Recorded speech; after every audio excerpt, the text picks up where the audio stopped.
রুবেল, সেতু পারাপারে যানবাহনের চাপ আছে কিনা, সার্বিক পরিস্থিতি কেমন দেখছেন সেখানে?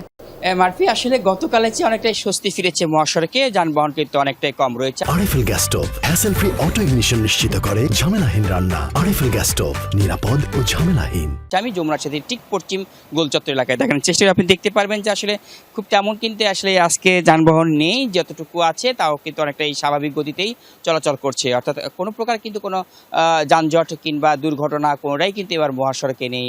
যমুনা সেতুর গোলচত্বর এলাকা যেটি রয়েছে সেই এলাকাতে কিন্তু আসলে পর্যাপ্ত পরিমাণ এখানে যানবাহন চলাচল করছে এবং ইতিমধ্যে কিন্তু ঈদের এই 4 দিনে যমুনা সেতু থেকে 1,97,000 গাড়ি কিন্তু ইতিমধ্যেই চলাচল করেছে এবং এতে প্রায় 12 কোটি টাকা 12,95 লক্ষ টাকা কিন্তু এখানে টোল আদায় করেছে যমুনা সেতু কর্তৃপক্ষ, এমনটা কিন্তু আমাদেরকে তথ্য নিশ্চিত করেছেন। তবে এই যে আজকে দেখতে পারবেন যে যমুনা সেতু থেকে শুরু করে হাটিকুমুর বনপাড়া মহাসড়ক পর্যন্ত যে আমাদের লেনটি রয়েছে এটি কিন্তু প্রশস্ত করার কারণেই মূলত, এবং সিরাজগঞ্জ জেলা পুলিশ যারা রয়েছেন জেলা পুলিশের পর্যাপ্ত পরিমাণ নিরাপত্তার চাদরে ঢেকে রাখার কারণে কিন্তু এবছরে তেমন কোনো যানজট আমরা লক্ষ্য করিনি এবং আজও কিন্তু সম্ভাবনা নেই।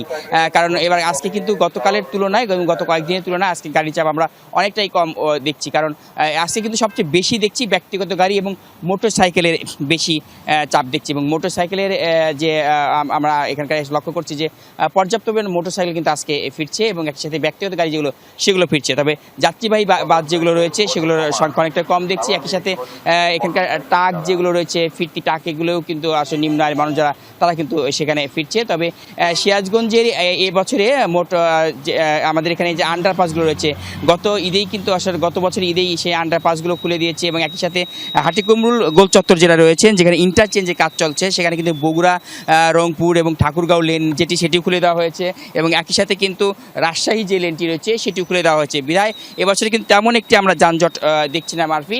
তারপরেও সিরাজগঞ্জের জেলা পুলিশ এবং হাইওয়ে পুলিশ যারা রয়েছেন তারা পর্যাপ্ত পরিমাণে কিন্তু প্রতিটি মোড়ে মোড়ে তাদের সেখানে ব্যবস্থা করে রাখা, পর্যাপ্ত পুলিশ ব্যবস্থা করে রাখা হয়েছে, যে কারণে কিন্তু আসলে সিরাজগঞ্জে এবার যানজট লাগেওনি এবং যাকার সম্ভাবনাও নেই, যেহেতু অর্থাৎ আগামীকাল রাত্রি পোহালে ঈদ অনুষ্ঠিত হবে।